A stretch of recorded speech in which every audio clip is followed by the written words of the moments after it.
السلام عليكم ورحمة الله وبركاته، ازيكم عاملين ايه؟ يا رب تكونوا بخير وانتوا بتتفرجوا على فيديوهاتنا. ان شاء الله النهارده زي ما انتوا شايفين كده هنعمل تورته سهله جدا وبسيطه جدا لاي عيد ميلاد ولد في البيت. يعني عشان احنا عاملينها تورته سبايدر مان.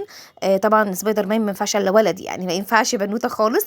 عيد ميلاد ابني ادم، كل سنه وهو طيب. فاحنا هنعملها النهارده بطريقه سهله وبسيطه جدا، اي حد ممكن يعملها لو حتى لسه مبتدئ. هنقول ادق التفاصيل فيها وهتبقى سهله معاكي وبسيطه في التسويه وفي المقادير وفي كل حاجه. يلا بينا نقول بسم الله، توكلنا على الله. اللهم صل وسلم وبارك على سيدنا محمد وعلى اله وصحبه وسلم اجمعين. واللهم ارحم امواتنا جميعا يا رب العالمين، وارحم والدي ووالدتي اللهم امين. في العجان بقى نزلنا بست بيضات، ومعلقه كبيره من الفانيليا، وكمان معلقه كبيره من الخل، ونص كوبايه من الميه، ومعاها 3 معالق من الميه. ونزلنا عليهم بنص كيلو دقيق اسبونج جاهز، وكمان معلقه محسن جل. بس ما تمليهاش قوي، يعني اعملي معلقه كده ممسوحه، او اعمليها معلقه صغيره حلوه، يعني اي خيار انت حباه يعني تعمليه. وبعدين هتشغلي عليهم العجان كده لحد ما القوام بتاعهم يرتفع جدا معاكي. العجان هياخد معاكي حوالي 5 دقايق وحبه، لكن لو انت بتشتغلي على ايديكي بمضرب كهرباء هياخد معاكي 10 دقايق وشويه لحد ما يوصل للقوام اللي انت هتشوفيه معايا دلوقتي. طبعا العجان دلوقتي شغال. احنا هنفصله وهنديله تقليبه بايدينا كده، بحيث انه لو في اي دقيق تحت لسه متكتل نقدر ان احنا يعني ندخله جوه الخليط ويتخلط مع باقي الخليط. هنديله ضربه تانية لحد ما يعلى معانا القوام اللي انت شايفاه دلوقتي، هيبقى له منقار كده. هو ده القوام اللي احنا عايزينه. عايزه اقول لكم ان التورته دي كانت مقاس 22 قبل التجليس، يعني بعد التجليس اديها مثلا حوالي 2 سم من هنا او 2 سم من هنا كمان، يعني ممكن تكون مقاس 25 في الاخر. كانت كبيره جدا بسم الله ما شاء الله، وحلوه وكفت افراد كتير. خلصنا بقى الخليط بتاعنا، شايفين المنقار اللي كان عامله هو ده الخليط اللي احنا عايزينه. يكون بالطريقه دي، الفوم بتاعه عالي بالطريقه دي. انا هنا حطيته في صاج 40 في 50 وطلع معايا الطبقه عاليه جدا، وهتشوفوها دلوقتي بعد التسويه. طبعا قبل اي شيء لازم تكوني مشغله الفرن قبل ما تشتغلي في اي المقادير، يعني وانا بحضر العجان كده او انتي حاطه المقادير على بعضها لازم تشغلي الفرن عشان الكيك ده يخش على فرن ساخن. ما ينفعش خالص يخش على فرن يكون بارد او تكوني لسه هتشغليه. بسوي بقى العجين زي ما انت شايفه كده في الصاج اللي انت هتشتغلي فيه. وبعدين هجيب خله او عصايه شيش طاووق، وهبدا اعمل دوريات زي ما هتشوفي دلوقتي. طبعا دي احسن حاجه ان انت تقدري تعمليها كده عشان تطلع الفراغات اللي جوه الكيك، ما يبقاش فيه فراغات من جوه، بدل التخبيطين اللي احنا بنخبطهم للصاج كده يعني. وبعدين هندخله الفرن بقى. قعد معايا بالظبط في الفرن حوالي 10 دقايق، يعني ممكن تقريبا 12 دقيقه بالظبط، وكنت شايلاه. طبعا هنختبره مع بعض وهنشوف. في ظل ما هو في الفرن بقى انا سيحت حته شوكولاته، قبل كده سيحنا الشوكولاته كتير مع بعض، برضو هقول لكم ازاي. بس الاول انا هنا بعمل الحروف اللي انا هكتب بيها اللي انتوا شايفينها في اول الفيديو. انا جبت حته شوكولاته خام حطيتها في كيسه، وربطت الكيسه كويس ونزلتها في ميه سخنه. ولما حسيت ان هي ساحت مني خالص رحت مطلعاها منشفه الكيسه من بره، لان ما ينفعش نقطه ميه تيجي عليه. وبعدين بقيت اصب بقى جوه القارب زي ما انتوا شايفين. هنا بقى جبت الورق ده، بدل ما اروح اجيب من عند مستلزمات الحلواني الورق اللي اسمه توبر. طبعا هو غالي شويه. لكن الورق ده انا طبعته من عند المكتبه، نزلت الورق الصور دي من برنامج اسمه بنترست، من على اليوتيوب البرنامج ده. وبعدين بتطبعي بقى اي ورق انت حباه، او اي شخصيه انت عايزه تعملي عنها يعني تورته، او اي صوره او اي حاجه في دماغك هتكتبي عنها، وبعدين هينزل لك صور عنها كده. فانا اخدتها وظبطتها عند المكتبه، قلت له انا عاوزه اطبع الورقه دي وطبعها لي. ما كانتش غاليه خالص، انا عملت ورقتين بحيث ان انا الزق كل اتنين في ظهر بعض، ان هما ما يبقاش يعني اللي ينفع يتلزقوا في ظهر بعض. هنشوفهم مع بعض ازاي دلوقتي زي ما انتم شايفين كده، بحته شمعه بسيطه. ونزلت العصايتين، والرسمه الكبيره دي عملتها بالطريقه اللي انتم شايفينها دي. وبرده هاخد اللي هي شبكه العنكبوت، برده اتنين شكل بعض كده، هظبطهم على بعض، وبرده هلزقهم كده ممكن تلزقي بصمغ، ممكن تلزقي بشمع، اللي يريحك يعني. اي حاجه متاحه عندك ممكن تلزقي بيها. هكمل بقى كل كميه الصور دي اللي ينفع يتلزقوا عكس بعض يبقوا مظبوطين هنلزقهم. لكن اللي ما ينفعوش بسيبهم زي ما هم عادي، بحط بس فيهم بحط الاتنين على بعض بحيث انها تبقى ماسكه نفسها شويه، عشان لما احطها جوه التورته ما تبقاش طريه كده. هنا بقى الكيك كان طلع مني من الفرن واختبرته اهو ما شاء الله، خلي بالك عشان طريه جدا. غطيته بقى بفوطه وسبته على جنب خالص لحد ما يبرد نهائي. ما ينفعش تشتغلي فيه وهو ساخن خالص، وبعدين لازم تغطيه من فوق. انا غطيته بورقتين كده، وهنشوف مع بعض دلوقتي ليه. انا هنا باجي عملت الكريمه. التورتيه دي اخدت مني كريمه بالظبط الكوبايه اللي انتوا شايفينها دي، اللي هي المج المعياري، عشان كده انا حطاه ميه اهو او لبن، حطيت 3/4 لبن والباقي ميه، وحطيت زيه كريمه. يبقى اخدت كوبايه واحده من الكريمه، عليها ربع كوبايه من السكر البودر، وكمان انا حطيت معلقه لبن بودر عشان انا حطيت حبه ميه، وكوبايه لبن مثلجه، او كوبايه ميه مثلجه، او كوبايه ميه على لبن زي ما انت عايزه. يبقى التورته دي اخدت مني كوبايه كريمه كامله. ضربناهم بقى زي ما انتم شايفين كده، والقوام هيعلى معايا دلوقتي. لازم اللبن يكون مثلج يا جماعه، عشان خاطر يقدر يعلي معاكي القوام ويعمل فوم جامد كده معاكي، ويقوم الكريمه ما تبص مننا. هنا بقى خلصت الكريمه اهي، هحطها في جنب كده. كانت الكيك بتاعي هدا خالص. شفتوا بقى الورق اللي انا حاطاه على الوش؟ اي ورق ممكن تحطي، ورق كراسه عادي جدا. المهم ان الطبقه الفوقانيه دي لازم نشيلها، لان الطبقه دي بتبقى طبعا زفره كده من البيض، وتبقى ملزقه كده مش حلوه. انا اول ما كنت بشتغل وكنت بتعلم التورت دي ما كنتش بشيل الطبقه دي، وكنت بحس ان في طعم غريب جوه التورته، واقول يا رب من ايه، لحد بقى ايه ما ابتديت واحده ورا التانيه اتعلم، وعرفت انها لازم تتشال. الكلام ده من كام سنه يعني الحقيقه. سلكت بقى الصاج كده من الجناب. ما شاء الله الصاج ده جميل، انا لسه شارياه كبير كده وحلو ما شاء الله يعني، وعلى فكره ما هوش غالي خالص. انا جايباه ب 45 جنيه. انا كنت بشوف اسعار فلكيه. لما تشتروا يا جماعه الكلام ده، اشتروه من عند المستلزمات البيت، اللي هو مثلا عنده ايه، المجات، وعنده الويسكي، وعنده الكوبايات والاطباق والبلاستيكات والحاجات دي. هجيب بقى الطبق ده مقاس 22 معايا، وهقدر ان انا اقطع كده بالراحه جدا، لان الكيك معايا طري زي ما انتم شايفين. هتقولي لي ليه الكيك طري قوي كده يا اميره؟ هقول لكم لان انا كترت المحسن شويه، عشان كده بقول لكم المحسن حطوا معلقه صغيره او معلقه كبيره، بس مش مليانه. يعني المعلقه الصغيره شوفوا كنت حاسه طري قوي مني. بس شلتها هنا على مين، شلت اول طبقه دي وحطيتها في طبق قدامي. ما تخافوش خالص، لو في اي حاجه اتكسرت منك كده او كده هتتداوى، ولا تقلقي خالص. هنشوفها مع بعض دلوقتي ازاي. وادي الطبقه التانيه برضو انا شلتها اهي. والتالتة هحط الاتنين دول عكس بعض عشان اعمل الطبقة التالتة. طبعا اللي طالع من الكيك ده كان ممكن يعمل لي طبقه رابعه، بس انا الحقيقه ما حبيتش، لاني ما شاء الله حسيت ان هي اصلا عاليه جدا. كمان الكيك طالع معايا ما شاء الله عالي جدا الارتفاع بتاعه، فكده حسيت انها هتبقى عاليه قوي قوي. فحسيت لا، قلت لا كفايه 3 طبقات، لان هي ما شاء الله عاليه يعني. انا هنا بقى حطيت اول طبقه اللي انا كنت شلتها دي، وكانت اتقطعت مني فظبطتها الاول، وبعدين سقيتها بالشربات اللي هو عباره عن ايه، ربع كوبايه من الميه عليها معلقه كبيره من السكر، وقلبتهم كويس جدا. وبعدين سقيت بيه الكيك زي ما هتشوفوا دلوقتي. حطينا اول طبقه، والتانيه اللي هي النصين دي حطيناها في النص. براحتك بقى تحطيها على وشها على ظهرها اللي يريحك. المهم اخر طبقه لازم تتحط على الظهر عشان تبقى مظبوطه، ما يبقاش فيها حته مرتفعه وحته مش مرتفعه.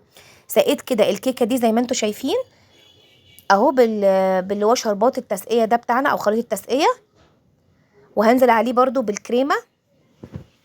انا اكتر طريقه بحب ان انا اجلس او احشي بيها الكريمه هي الطريقه دي.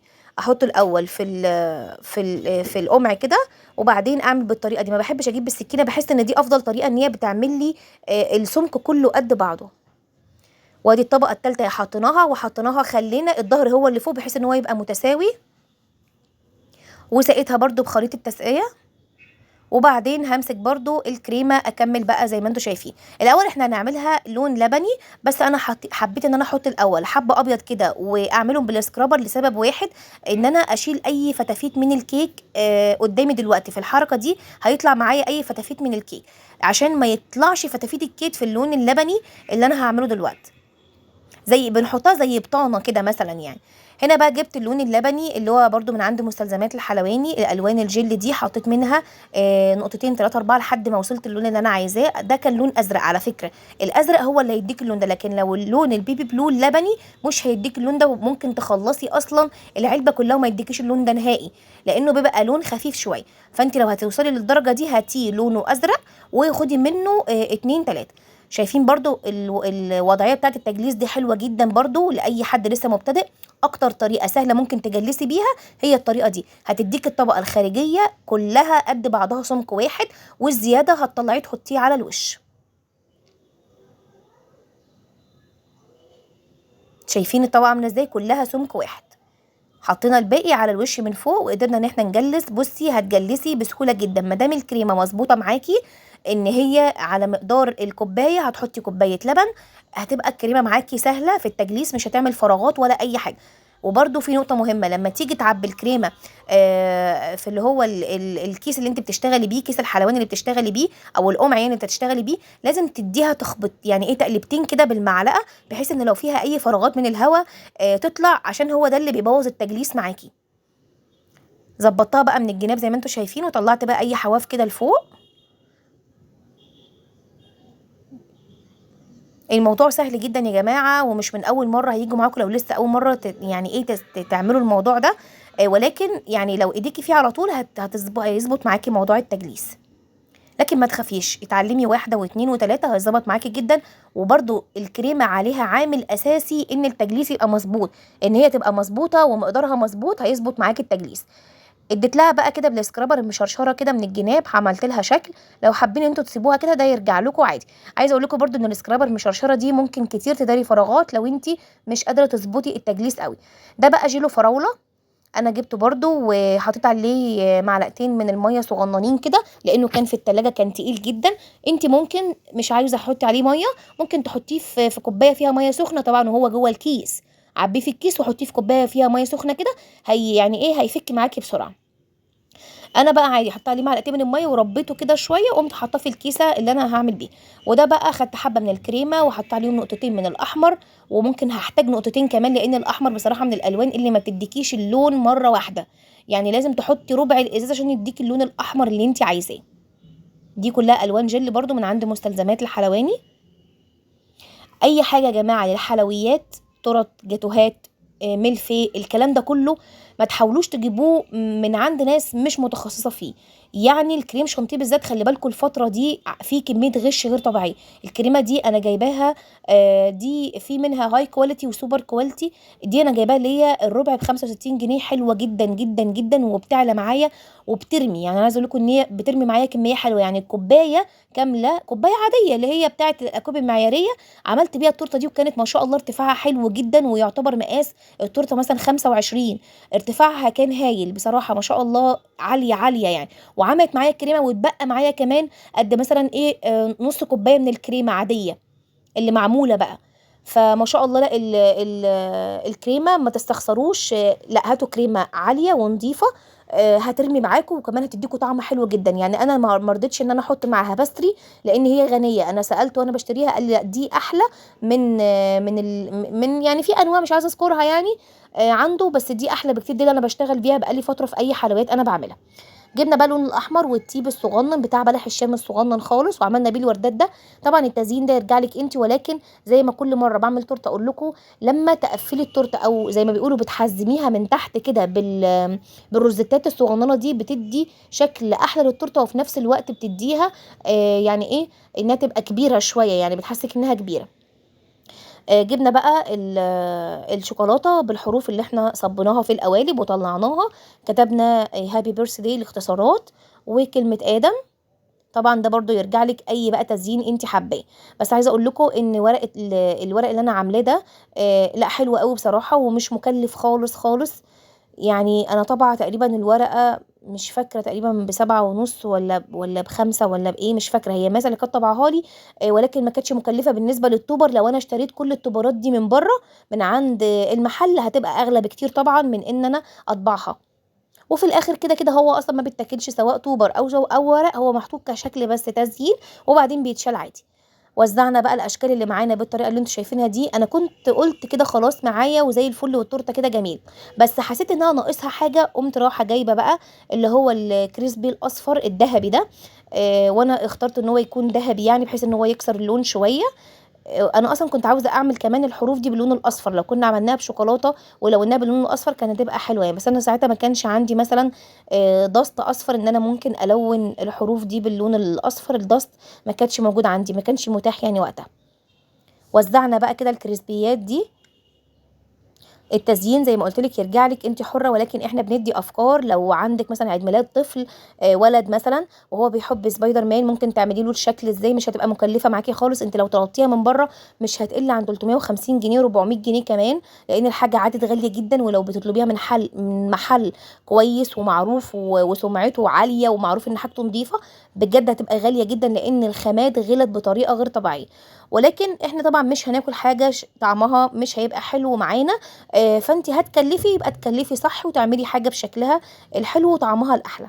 شايفين بقى ما شاء الله طلعت معانا سهله وبسيطه جدا جدا، اي حد مبتدئ ممكن يعملها، مش هتاخد منك وقت نهائي. يعني انا الصبح قمت بدري، عملت الكيك وحطيته في الفرن، طلع الكيك سبته يبرد مع نفسه خالص، وبعدين ضربت الكريمه حطيتها في التلاجة، وكمان عملت الطبارات دي وانا واقفه، كل ده وانا واقفه.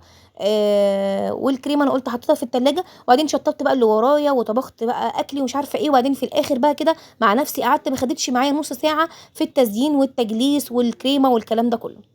يا رب بقى اللي وصل معايا لحد دلوقتي ما ينساناش في اللايك والشير والسبسكرايب لمطبخنا الجميل مطبخ اميره ومسا ساطور ان شاء الله، عشان يوصلوا كل جديد مننا. وما تنسوناش في التعليق الحلو واللايك يا جماعه، بالله عليكم ما تنسوناش فيه، عشان ان شاء الله يرفع معايا الفيديو.